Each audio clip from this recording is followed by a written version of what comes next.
Bismillah ar-Rahman ar-Rahim. In the name of God, the most beneficent, the most merciful, I'd like to welcome you all to this 8th episode of the Qazwini Brothers podcast. My name is Sayyid Muhammad Reza Qazwini, and joined with me today is my dear elder brother, Sayyid Muhammad Jawad Qazwini. Today we're going to be talking about abortion. According to the Guttmacher Institute in 2017, about 18% of pregnancies within the United States resulted in abortion. That's close to 860,000 abortions. And in the US, women were given the right to choose between keeping their child and abortion in 1973, which in the grand scale of things, that is not too long ago. So we're going to talk all about that today.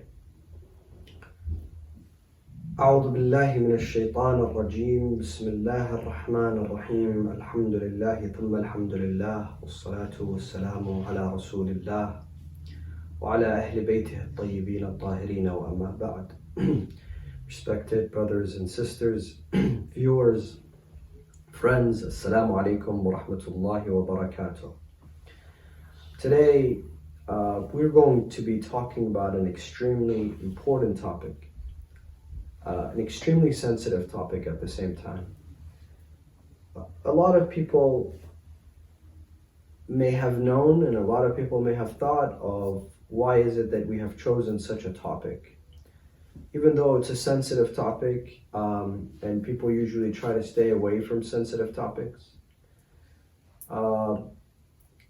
it's because I have come to know, and I believe that you somehow will be introduced to this topic. Somehow you'd be involved with this topic, whether it's directly or indirectly, somewhere, somehow in your lifetime. It's a very unfortunate thing.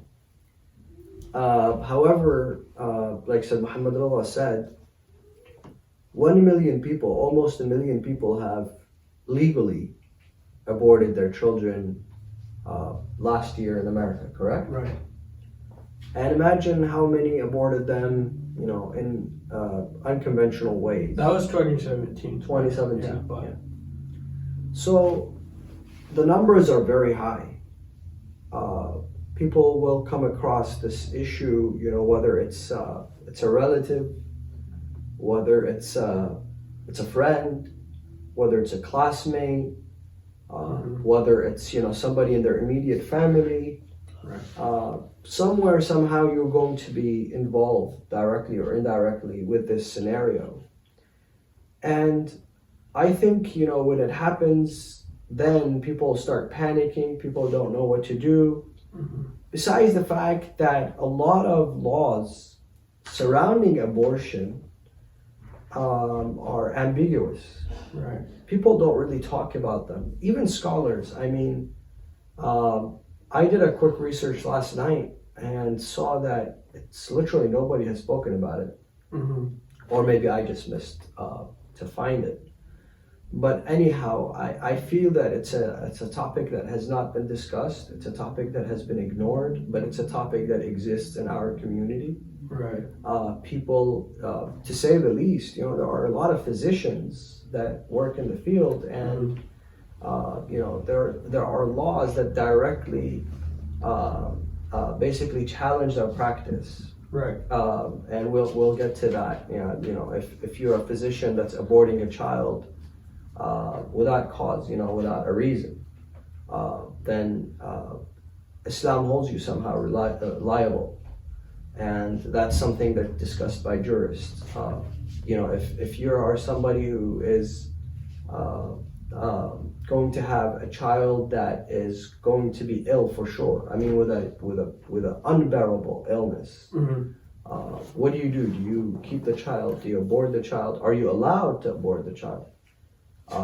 There are instances, for example, in Islamic history, and up until now in Islamic history, there have been instances where, for example, during the Crusades, Right. A lot of Muslim women were raped. Yeah.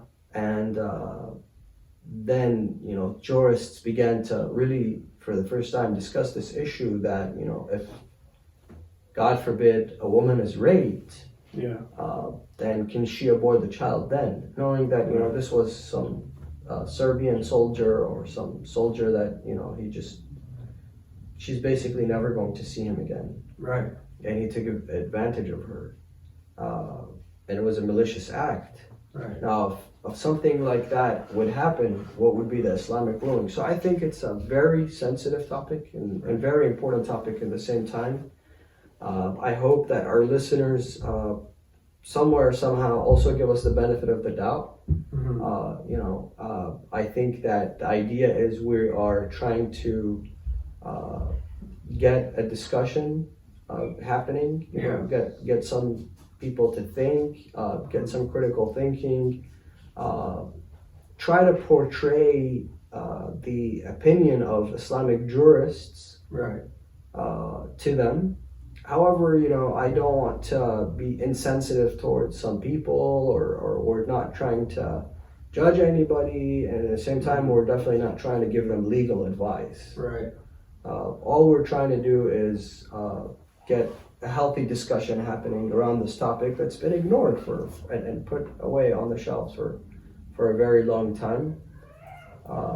If we say certain things that may not be appreciated by some people, it's definitely not meant for them to come out that way, or it's not meant to hurt anybody's feelings. Because I know this topic is very sensitive. I just wanted to make sure I say that. Yeah. So just put that disclaimer out there.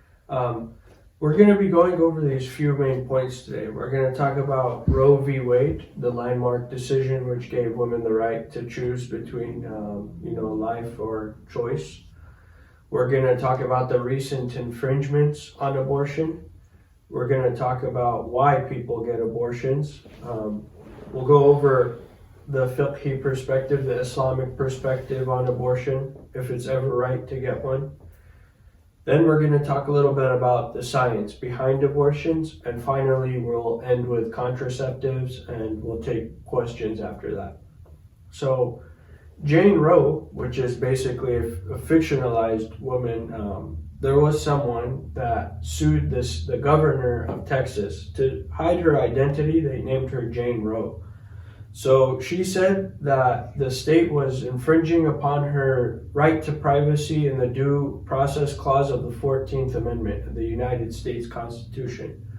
So eventually, after a few rulings, back and forth, the state ruled that abortions are allowed in the first trimester with basically the woman's choice and the healthcare provider's choice. So within the first trimester, the state was not able to place regulations on her choice. In the second and third trimester, however, there became regulations, and in the third, the state can just outright ban the abortion unless the mother's health is in danger. So Roe v. Wade was kind of a phenomenon, as a lawsuit that feminists around the United States and women rights advocates around the United States were rallying behind, because to them, the right to choice was one of the pillars of women's rights debates.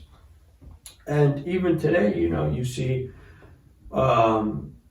political parties are torn on this, presidential nominees are torn on this, and they all take one stance. So just talking about that, let's talk about the polarization of abortion just in politics. Well, if we wanted to really look at the presidency of our current president, right? A lot of things started changing. A lot of rights were challenged. Right. For example, the immigrants inside, people migrating to the United States, illegal immigrants in the United States. Some, building the wall with the Muslim ban. The Muslim ban. A lot of things were challenged, obviously, by this president. Right. And you know, but I think that there's one area that kind of plays a role in what we have to what we're trying to do here, and that is a discussion maybe we should have later on, you know, in the shows that inshallah we will have after the month of Ramadan, is separating church and state. Right, secularism.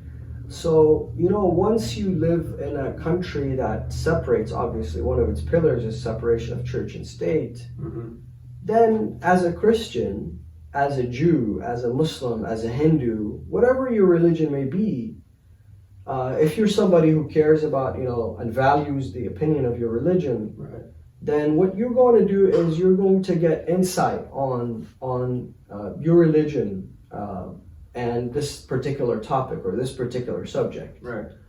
So, for example, with this, abortion, if you're a practicing Jew, then you're probably going to investigate, ask some scholars, read some books, look at your scripture, and try to get insight. Similarly for Christians, and the same thing for Muslims. And then once you have that opinion and once you have that insight, I think it then helps you kind of take your stance from what is happening politically. So do you agree with this president? Do you disagree with this president? If there is a bill, are you going to vote on this bill? If you end up getting, you know, elected to serve as a member of Congress or whatever it may be, how do you, you know, what do you do? Right. Obviously, as the religious leadership in America, whether, you know, like I said, you're a Jew or a Christian or a Muslim, they will not be able to dictate onto you and say, this is your political stance. Right. Even though it's done, I'm not saying nobody's doing it, but I'm just saying that's the idea. When you separate church and state, that means the church is supposed to stay away from telling people exactly what to do. Right. And just give them the insight. Now, I as a person, where, you know, if I'm an individual looking at politics and I want to take a stance, or if I'm involved in politics myself, I'm a lawmaker myself, I'm an attorney, I'm somehow directly or indirectly involved, I have the insight, I know the laws, then I get to choose for myself, and I get to make a decision on, you know, how I voice my opinion. Right. And that is why then you have freedom of speech. You know, a lot of people are now pro-life, and a lot of them are basically saying that a woman has pro-choice, a woman has the right to basically over her body. Yeah. That's how you have a variety of opinions, differences of opinion. But at the end of the day, I think it's very important for people to be able to have a stance, be able to have an opinion, be able to, you know, a lot of people, when you ask them about something, they say, oh, I really don't know. I don't know how I feel about it. I don't know what I should say. I don't know how I should vote. And that's not really how I would want the Muslim community to be. I mean, at the end of the day, it's important that you're involved. And if in some areas where it doesn't make sense to you, you don't get involved, then soon enough, you're giving yourself the opportunity to not get involved every time you don't feel good about it. Right. So you have to go and investigate and research and get insight, and then, you know, you will have a better perspective on also what's happening politically in the same time. Yeah, you know, the thing about Roe v. Wade is it basically ensured that every state has different regulations on abortion. Yeah. So which place you're living in affects you, you know, you should know about what your state says about abortion, what kind of regulations, because imagine you're a physician or a doctor. You need to know those things. Yeah. Even a normal person. Definitely. It might not affect you directly, but like you said, it could affect someone you know. So I agree. You should know where to stand, especially depending on where you live. So recent infringements on abortion began basically with our current administration. We know that women were at the forefront, some of the first people to basically go against our current administration, counter him. Many smear campaigns were, you know, put forth against him. Women came with accusations saying, you know, he sexually assaulted us. These kind of things happened to us. And women just felt objectified by the current president, sexualized, harassed. So to basically counter that, he said, you know what? I'm going to take some of your rights away. If you guys want to mess with me, I'll mess with you guys back. I'm going to put, some states like Alabama put some of the most stringent regulations on abortion since before Roe v. Wade. So not to say they banned abortion, because they might not have been able to, but they made it almost impossible to get one, right? So basically, what is this all about? The infringements on women's rights when it came to the current administration. Let's touch on that a little bit. I think it's like I said. I think it's a circle of events that happened after the election of our current president. Right. I don't think it's just women. A lot of Muslims are feeling the same way. A lot of immigrants, minorities. I think a lot of change happened, and very fast. So it's just the nature of this administration, I guess. Yeah. It's not just to say basically women's rights, but like you said, minority rights, colored people, things like that. So basically, talking about the scientific aspect when it comes to abortion, science has proven that 6 weeks after basically the gestation occurs. So gestation is the period after the first cycle is missed. That's what they call gestation scientifically. So an ultrasound could pick up a heartbeat 6 weeks after gestation in some cases. And some studies have shown that certain mothers can develop PTSD, trauma, depression after an abortion. Just touching on that and the science behind maybe the pros and cons behind abortion, let's talk about that a little bit. Definitely. I think that, the fact that you said some women will mentally suffer Right. After an abortion happens, that's definitely the case. It's an undeniable fact, even though maybe very few of them will not feel anything, but the majority of them will. Just like it doesn't even have to be an abortion, it's miscarriages. Miscarriages. When a woman have a miscarriage, they're very sad, they're depressed for some time, it's in the back of their minds, they need to get over it somehow. So it's not, I don't think it is something that makes any woman happy, to be honest with you. Yeah. Even the ones that are probably pro-choice and they're very vocal about that, I don't think they're really trying to do this because it makes them feel good. I think what they're trying to do is, or what they're trying to say is, you cannot really tell me what to do because you're not in my situation. Yeah. Now, when this person is, for example, in that particular situation, then I'm sure they'll think about it many times. I'm sure they will probably seek advice from certain people, do a little bit of research, talk to their physicians. But at the end of the day, they're saying we should be the ones that make this decision. And we'll talk about the Islamic fiqh rulings on that later. But I'm just trying to portray what they're trying to say, and I feel that the emotional aspect of it is definitely always going to be there, Right. for both sides. It's traumatic for sure. Yeah, absolutely. Now, the time in which a state allows you to have an abortion, I think it's also scientifically somehow connected to one another, where once this you've basically, some tell you it's the first trimester, some tell you it's the second. I'm not sure if the third is even allowed. So in certain situations, states will allow you to have an abortion in the third trimester based on the mother's health. Yeah, okay, so in normal conditions, Probably you know, not. let's say when they say, you know, you have the first trimester to decide on this, Yeah. it's because if you wait after that, it's you're literally killing someone. Yeah. And you know, that's not encouraged. That's not something that you want to be involved in. Right. So, you know,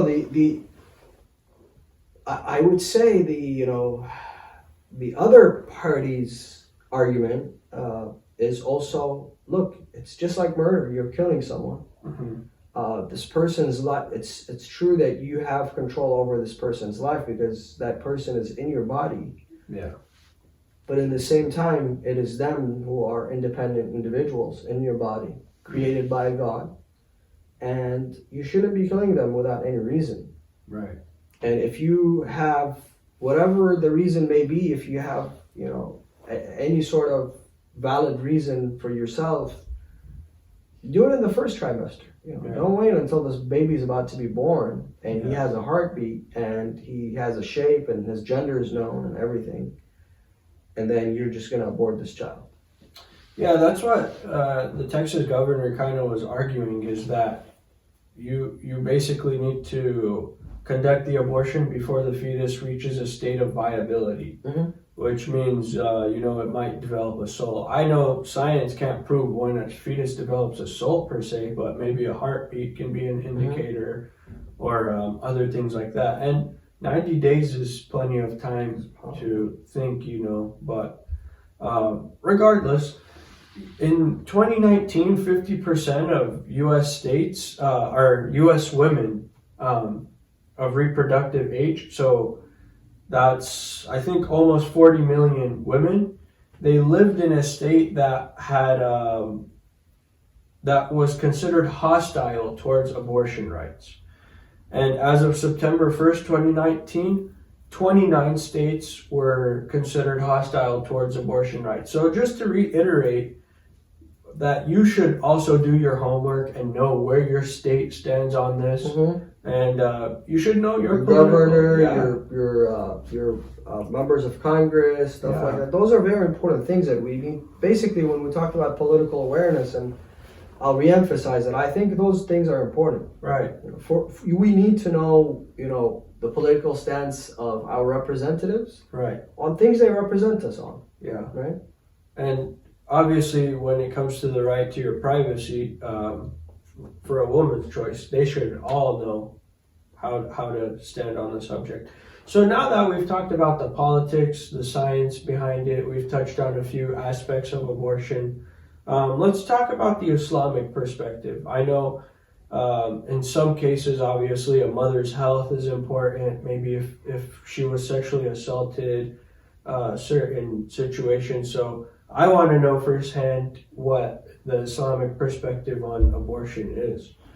Yeah, so that's the highlight of the topic, I guess. And I'm going to start by reciting some verses from the Holy Quran. I think 2 verses that are that can directly be connected to this topic. Mm-hmm. The first one is in Surah Al-Isra, verse number 31, where Allah subhanahu wa ta'ala says, وَلَا تَقْتُلُوا أَوْلَادَكُمْ خَشْيَةَ إِمْلَاقٍ نَحْنُ نَرْزُقُهُمْ وَإِيَّاكُمْ إِنَّ قَتْلَهُمْ كَانَ خَطْأً كَبِيرًا. Mm-hmm.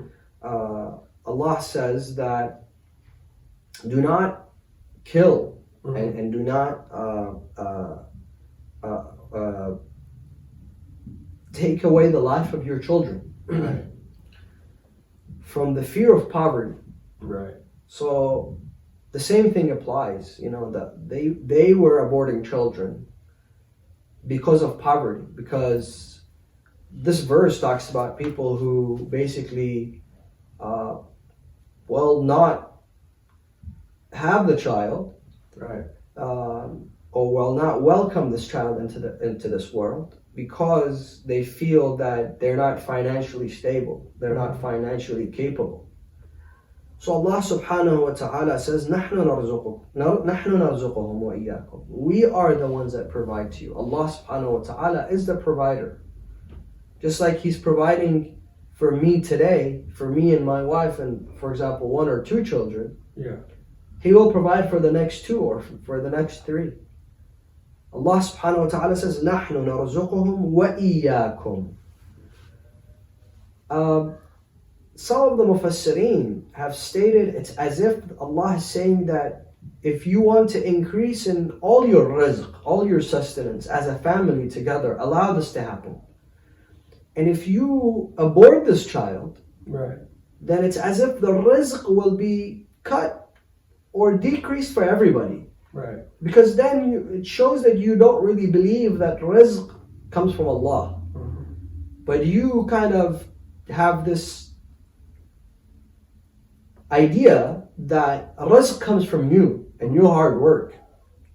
And obviously there's, Islam has a very clear perspective on this, where, we read in the dua, for example, that Allah, I wake up in the day, I go to work, I work hard, I go to the desert sometimes I go to the oceans, I travel from city to city. Yeah. I seek my rizq in different places, with different people.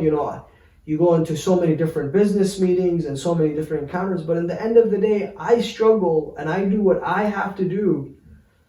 However, knowing that your rizq is in your hand, and you are the one that distributes it, and you are the one that bestows that upon me. So that is something that Islam stands for. And Allah says, if you stop this child from coming to this world, then you're going to jeopardize your rizq. If you welcome him to this world, then Allah subhanahu wa ta'ala will increase in your rizq. And I think that if you ask anybody, any small family who has grown, once they have their first child, Allah subhanahu wa ta'ala showers that family with rizq and sustenance. Another one is chapter 81, verse 8. وَإِذَا الْمَوْءُودَةُ سُئِلَتْ بِأَيِّ ذَنْبٍ قُتِلَتْ. Right. The little girls that were being buried alive. Yeah, in pre-Islamic Arabia. Yeah, in the pre-Islamic Arabia. And, they were waiting for them to be born, and as soon as they're born, obviously they would see the gender, and once they determine the gender, they would bury that girl alive. Right. La ilaha illallah. And Allah says in the Day of Judgment, this baby will ask, why was I killed? Right. Why was I buried alive? Yeah. Why did they do this to me? And that's just because they didn't want to have girls in their family. Because they thought that girls are shameful. Right. And it's a shame to have girls. So Islamically, let's get something cleared up. Islamically, lack of finances is no excuse. Mm-hmm. I'm poor, we're poor, we can't afford this child, I just got laid off, I don't have a steady job, I'm working 2 jobs. None of that matters. Right. Allah subhanahu wa ta'ala is making it clear that He will provide. Right. So if you have faith in Allah subhanahu wa ta'ala, then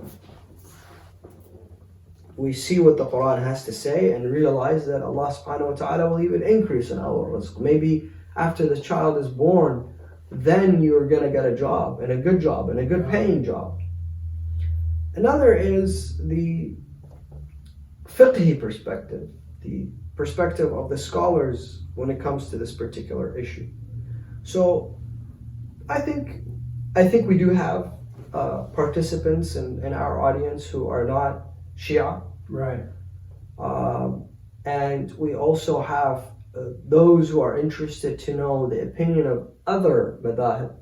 So I have decided that when we introduce such a topic of such details, we are portraying the Muslim opinion, the Islamic opinion. So we will bring, the opinion of other madahib, other schools of thought, so that all Muslims together can understand, what their scholars are saying on the topic, and then, right. decide for themselves or have a better understanding. So the 4 Sunni madhabs, they allow a woman to abort a child within the first 40 days. So she has a choice, basically. Okay. To keep the child or abort the child.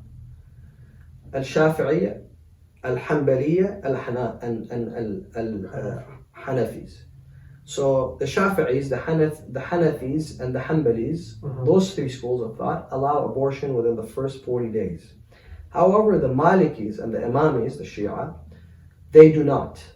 from the Right. very first gestation period, when a menstrual cycle is missed, then and it is confirmed that this woman is pregnant, yeah, then maybe she's a not test or something. by a test, let's say, then she's not allowed to abort the child.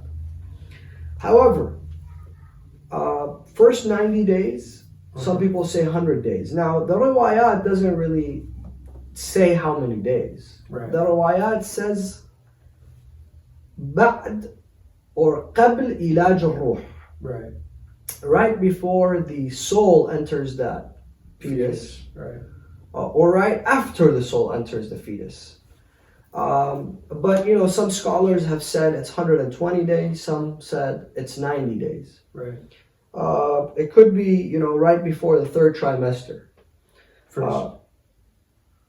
First trimester would be the first 90 days. Oh, first trimester. Okay, so first trimester. Thank you for correcting me.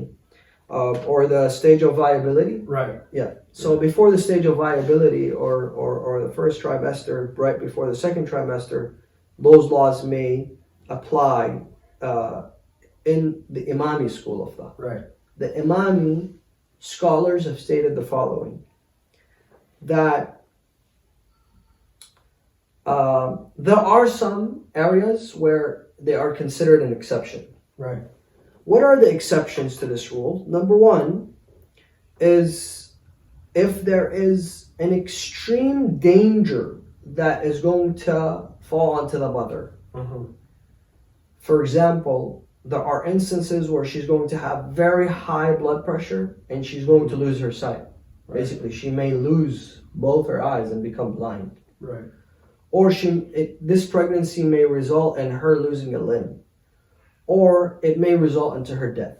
Mm-hmm. So something of that significance, then she's allowed to abort the child.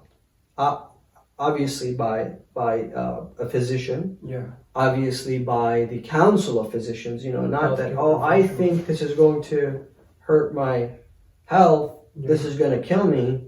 No, that's not how it works. Number two is, if a woman is raped, God forbid, unfortunately. And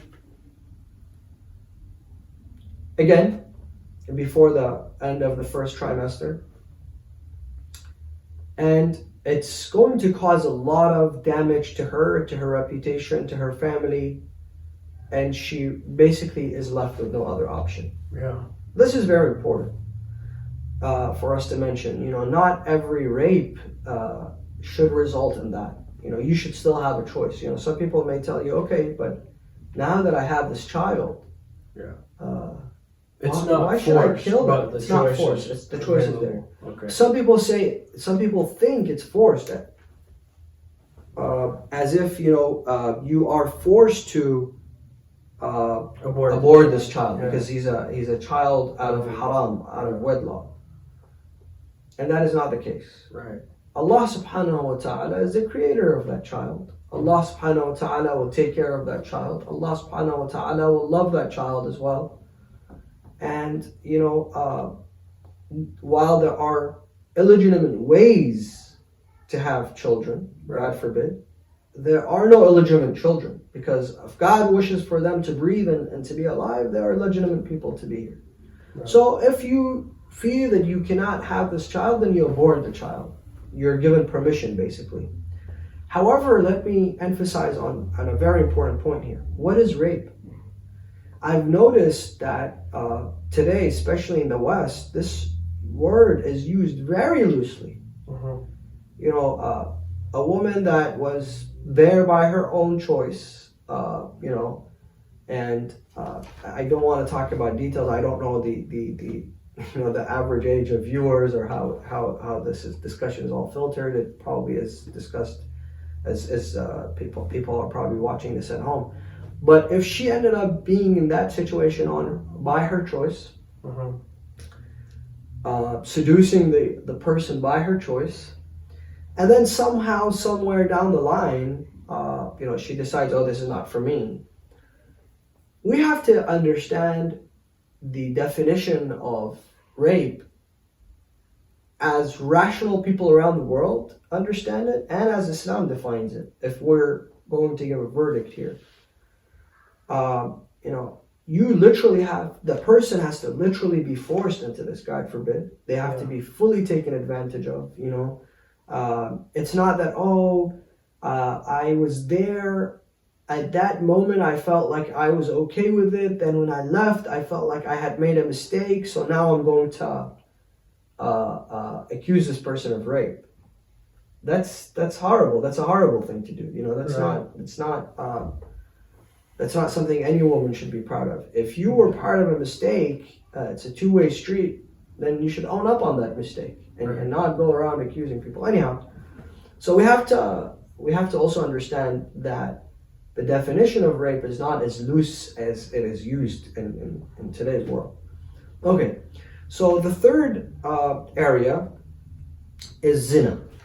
Mm-hmm. If a person made a mistake, let's say two young people, God forbid, they made a mistake. They were drunk, they were intoxicated, they didn't know what they were doing. They made a mistake, and now there's a child that's considered that you know, she tests for pregnancy, and you know, it's before the first 90 days, and she has time to basically decide on that. Not all scholars allow that. Right. But you know, again, if it creates unbearable conditions for her, right, for her family, maybe she's going to be kicked out of the house, out of the community, maybe in some parts of the world, you know, this woman would be killed, right? Right. They would literally kill her. Yeah. Or they would imprison her for the rest of her life. Right. Or they would, for example, marry her to somebody that's 30 years older than her. So those things then create a discussion amongst the scholars on the fact that, you know, is she allowed to abort the child then or not? She's given. So here there are specific opinions by scholars. Mm-hmm. Number 4 is if the fetus or this child has extreme handicapness and defects. Mm-hmm. God forbid, you know, sometimes you find that this child literally doesn't have a face. Yeah. Or like, you know, no eyes, no nose. Or it's born with an illness that is unbearable for the mother. Right. So the mother is saying, look, this child needs 24 hours of care. Right. I cannot care for this child 24 hours because A, I have other kids, I have a family. B, I am planning to have more kids. Right. So in this particular area, it is also allowed before the first trimester. After that, according to, for example, Sayyid Sistani, it's not allowed.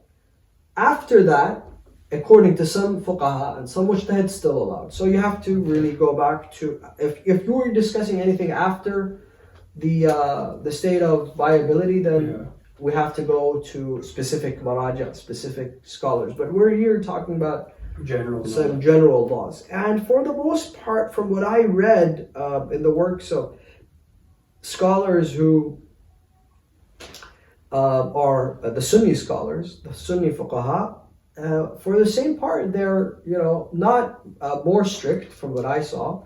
Some of them are even more lenient. Obviously, there are people who are always very strict in both schools of thought. So, you know, for the most part, I feel like what we just said belongs to all the madhahib, inshallah.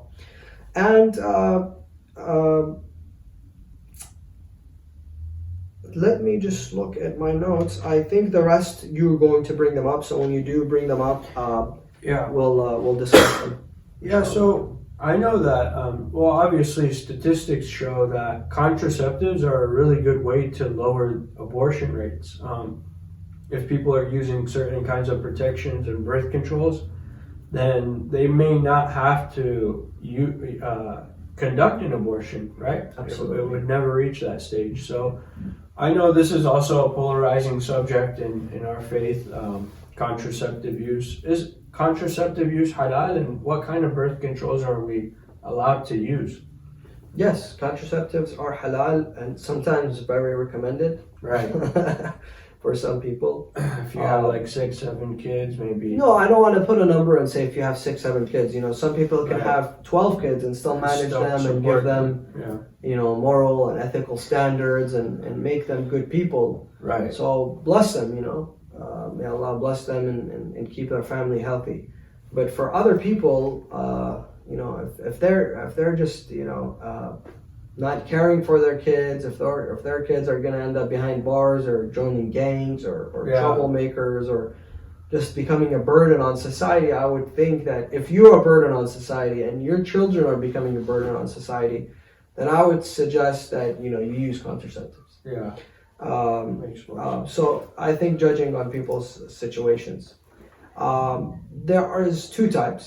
One is temporary and one is permanent. Right. And this is also something that I think that for the most part, all schools of thought agree on, except few that do not allow it at all. Right. But I don't want to talk about that specific minority. I want to talk about the majority.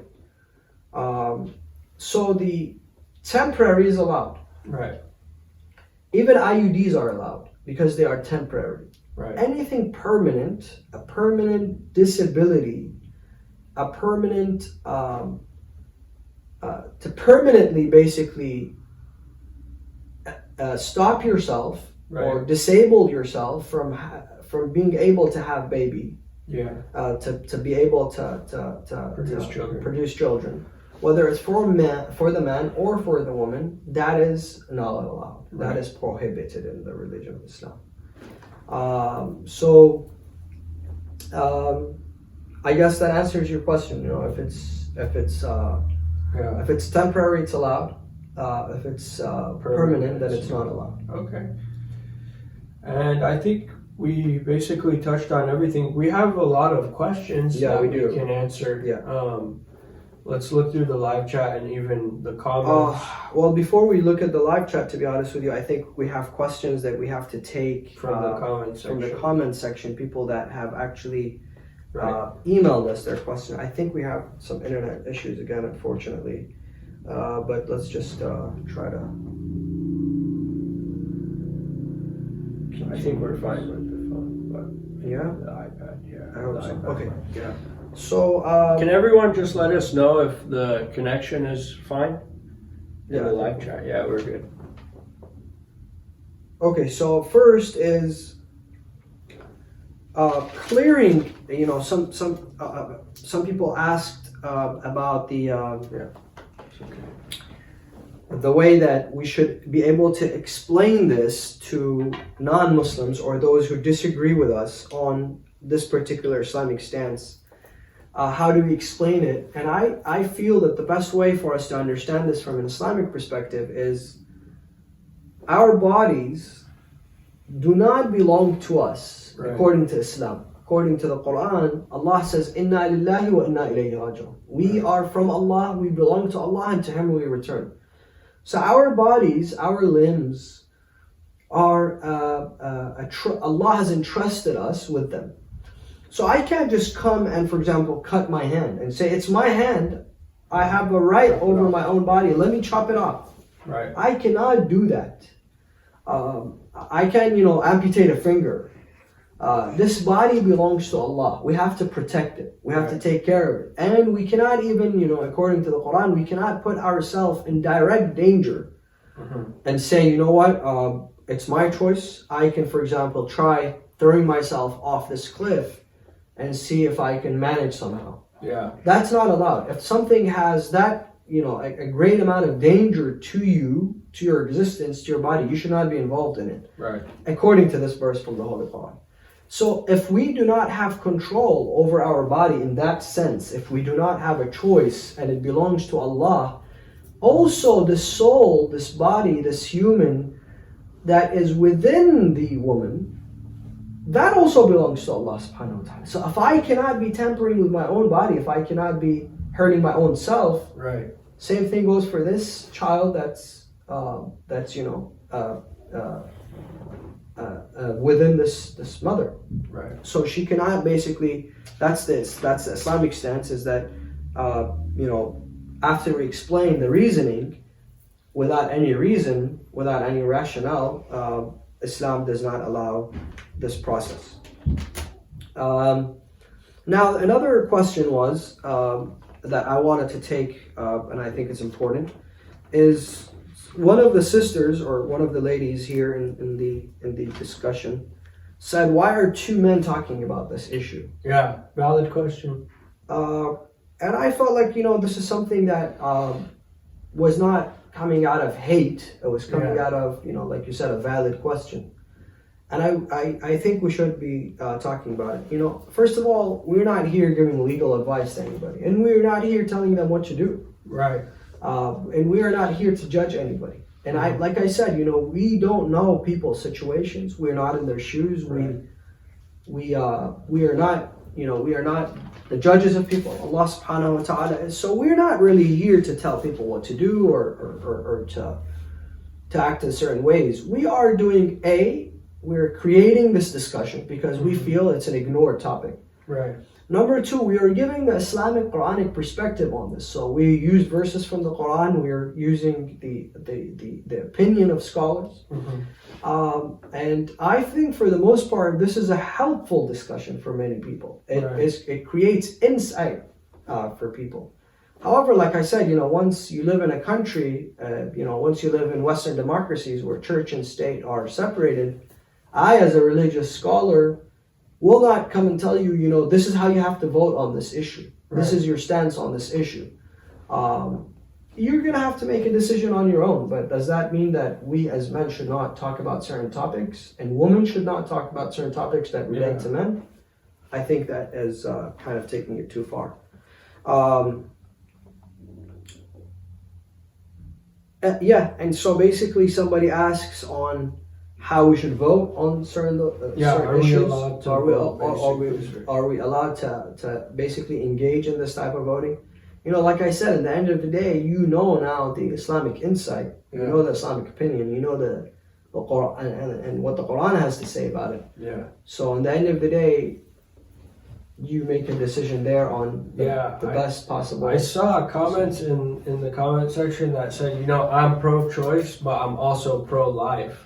And that's kind of a contradiction, but you know what? It's okay because there's so much gray area when it comes to a topic like this. It's polarizing. It's hard to take a stance, and you have to go case-by-case basis. So I think it's important for people to do their own homework and research and know basically where they should stand, especially as women. They should know where they should stand and how their state laws affect them and do their own homework as well. And maybe inshallah, we'll inspire some of our sisters to talk about this subject. That way it's not only two men talking about it, but for the time being, we just wanted to shed some light on it, talk about a very polarizing subject. Inshallah. And I think that wraps it up. Yeah, it does, because unfortunately, I think there's something wrong with the internet again. That a lot of the questions that were previously stated, I can no longer access them, or I don't know how, but I think we've reached our limit, so we should wrap it up before we lose the video again, and we get cut off by Instagram at the 1 hour mark cutoff line. Thank you so much, everyone, for joining us today. It's been a pleasure as always. We'd like to thank you from the bottom of our hearts for showing us your support, your feedback, your appreciation. Thank you to everyone who's been leaving their questions in the comment section. Please be on the lookout. Our next few subjects are going to be very interesting, very good topics. So please let us know how you feel about them in the comment section. Ask your questions. Like our YouTube channel and subscribe to it. That way we can live stream as well. And please keep us in your du'as during the rest of the month of Ramadan. Brothers and sisters, I would like to also thank you for joining us today. It's always a pleasure to spend time with you. And, soon we're going to be entering the Qadr nights, the most important nights within the year. Please make sure that you keep everyone who is in need of dua in your dua. Make sure that you spend more time in prayer and dua and contemplation in this period versus doing things that are considered a waste of time.